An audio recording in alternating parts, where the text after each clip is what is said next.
আসসালামু আলাইকুম প্রিয় বিনিয়োগকারী ভাই ও বোনেরা। আজও 16.2 পয়েন্ট নেগেটিভ দিয়ে আজকে দিনের লেনদেন শেষ হয়েছে, যেখানে আপনার 253 কোটি টাকা মাত্র ট্রানজ্যাকশন হয়েছে, যেটা খুবই করুণ। তো আজকে আমরা কথা বলবো শনিবার বাজার কেন নেগেটিভ হবে, নেগেটিভ হওয়ার সম্ভাবনা বেশি, সেই ব্যাপারে কথা বলবো।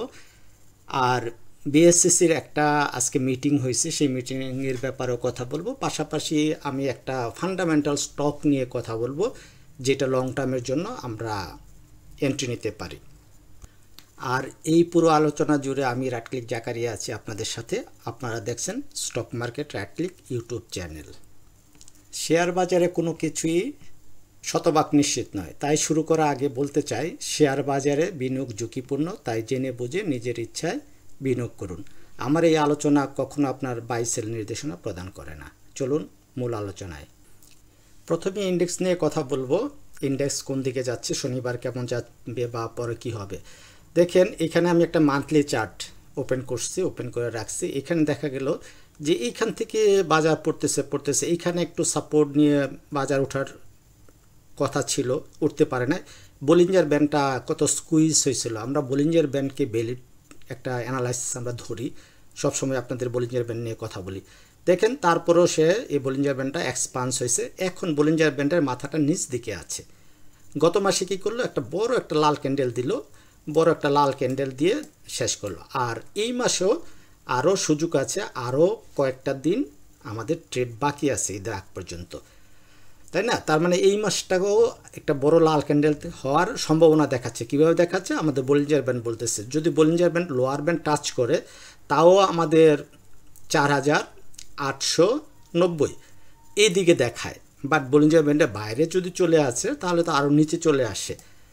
বাট আগামী শনিবার বাজার নেগেটিভ থাকার সম্ভাবনা অনেক বেশি। তার কারণ কি? তার কারণ হলো আমাদের ব্যাংক সেক্টরের 5টা ব্যাংক মনে হয় রবিবার দিন, আজকে তাদের রেকর্ড ডেট গিয়েছিল, শনিবারে আবার নতুন করে আমাদের এই শেয়ারগুলি ব্যাংকগুলি আসবে। কি ব্যাংক আছে দেখেন, সিটি ব্যাংক শনিবার নতুন করে করবে। আর সিটি ব্যাংকের পেড আপ কত? 1352 কোটি টাকা। এত হিউজ পেড আপের, তার মানে তার কি আছে, তার ডিভিডেন্টে আমার 12.5% স্টক আছে, তার মানে অ্যাডজাস্টমেন্ট আছে। ডাচ বাংলা ব্যাংকেরও 10% স্টক আছে, অ্যাডজাস্টমেন্ট। তারপরে কি আছে? তারপরে আছে মিডল্যান্ড ব্যাংক কি দিচ্ছে, এখানেও স্টক আছে। এমটিবি মানে মিউচুয়াল ট্রাস্ট ব্যাংক, তার অ্যাডজাস্টমেন্ট নেই। তারপরেও আরও কি ব্যাংক আছে? পূবালী ব্যাংক। দেখেন, পূবালী ব্যাংকের 12.5% স্টক আছে। তাহলে এই ইয়েতে বলা যায়। আবার আছে শাহজালাল ব্যাংক। দেখেন, শাহজালাল ব্যাংকের কি আছে? স্টক নাই। তার মানে এই দুটা ব্যাংকের স্টক নেই, বাকি ব্যাংকগুলির স্টক আছে। তার মানে মার্কেট ধরেই নেওয়া যায় যে শনিবার আমাদের মার্কেট নেগেটিভ থাকবে। তাহলে এই শনিবার আমরা মার্কেট নেগেটিভ থাকবে, সেই হিসাব ধরেই আমরা শনিবারের ট্রেড প্ল্যান সাজাবো। গত 2 দিন আমাদের পজিটিভ ক্যান্ডেল দিয়েছিল, যেটা একটা আমাদের সম্ভাবনার কথা বলেছিল। তার মানে কি হলো, আজকে আবার নেগেটিভ ক্যান্ডেল দিয়ে 4780 এর নিচে চলে যাওয়ার একটা সম্ভাবনা তৈরি করছে। আমি গত 2 দিন আগে মেবি বা একদিন আগে বলছিলাম, এই 4780 নিচে পূর্ণাঙ্গ একটা লাল ক্যান্ডেল যদি আমরা দেখি, তাহলে বলতে পারি, মোটামুটি শিওর হতে পারে যে বাজার আরও নিচে আসবে। আমরা মান্থলি চার্টে সেই জিনিসটা দেখছি যে বাজার নিচে আসার এখনও সম্ভাবনা আছে।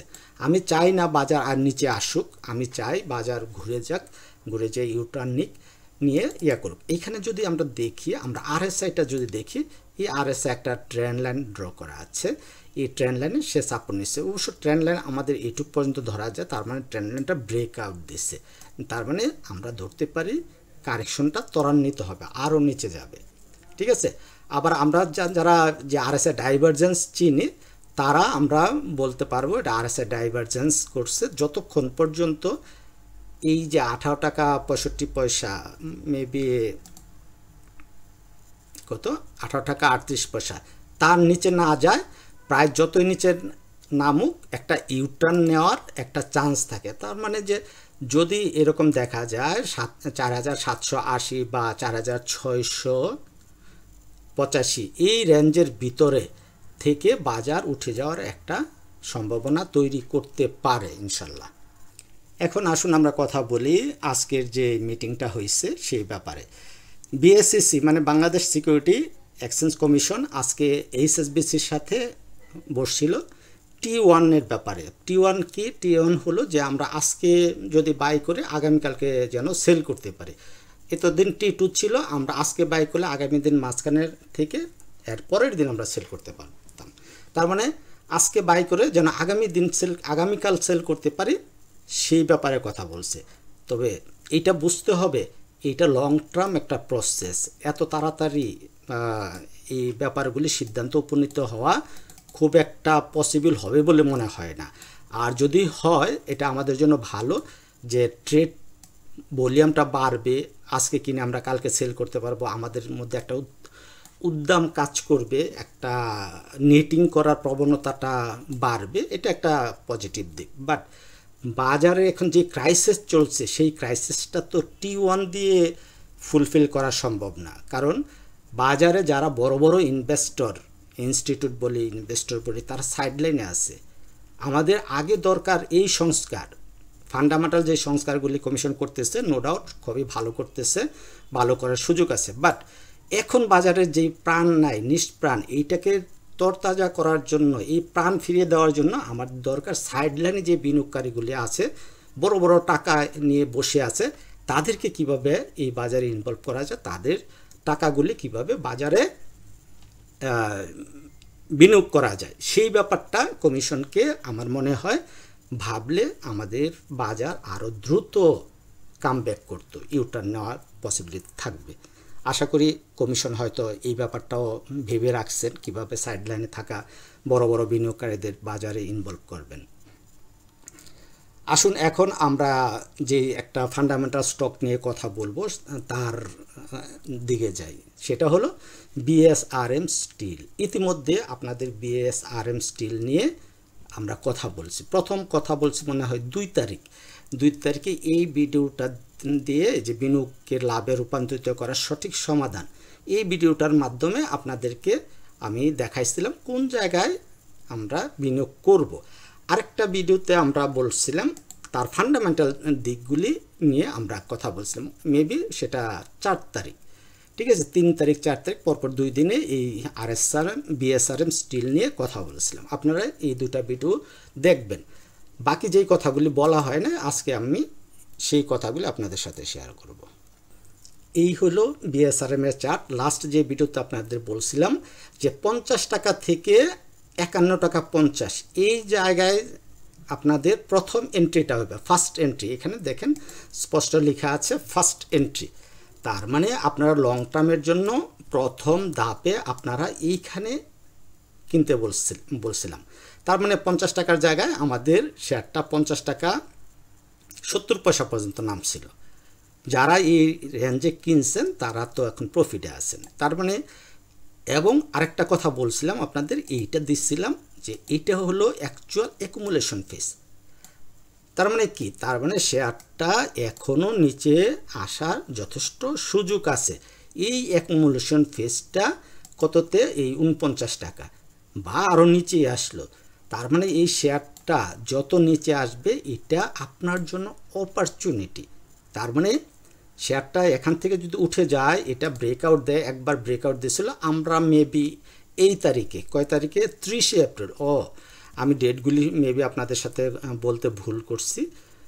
30 তারিখের পরে, হ্যাঁ 30 তারিখের পরে 4 তারিখ, ঠিক আছে। তার মানে এই 30 তারিখের পরে 3 তারিখে কথা বলছি, এই ক্যান্ডেলের পরে এইখানে কথা বলছিলাম যে আপনারা এই জায়গাতে এন্ট্রি নেবেন। আর এটা হলো অ্যাকুমুলেশন ফেজ। তার পরের দিনই সে ব্রেকআউট দিয়েছে, ব্রেকআউট দিয়ে সে সাস্টেন করে নাই। এর মূল কারণটা কি? সে উপরে উঠছিল, এখানেও সব কিছু ঠিক ছিল, সাস্টেন করে না, সে কারেকশন আসছে। যে কথাটা আপনাদের বলছিলাম যে আমরা এই নিচে পেলে আমরা বাই করব।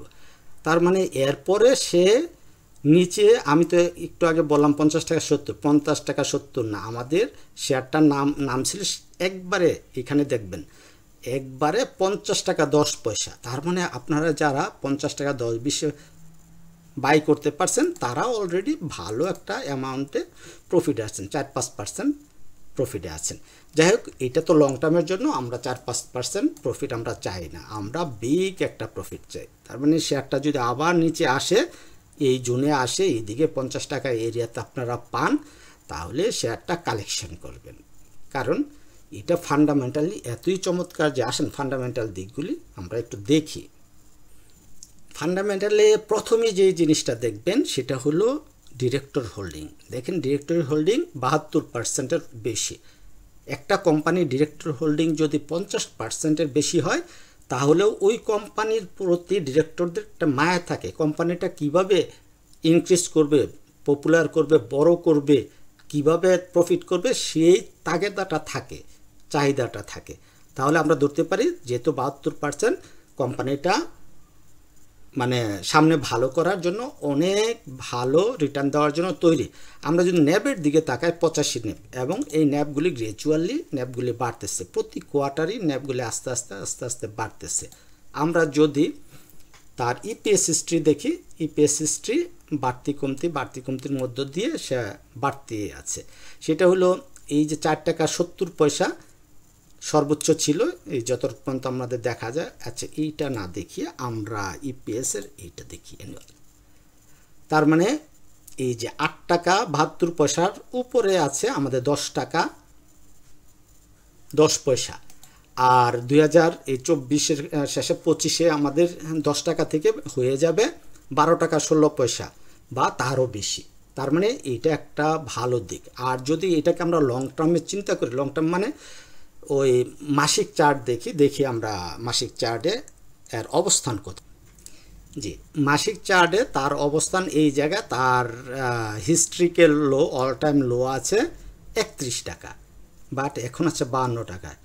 তাহলে আমাদের কি করতে হবে, এই জুনে আমরা 50 টাকা জুনে আমরা প্রথম এন্ট্রি নিব, বাট আমরা ফুল কোয়ান্টিটি নিব না। মনে করেন আমি চিন্তা করতেছি এই শেয়ারটা আমি 10,000 শেয়ার কিনবো, তো এইখানে আপনারা মনে রাখবেন কোনো শেয়ারই একবারে কিনে ফেলতে হয় না, ধাপে ধাপে কিনতে হয়।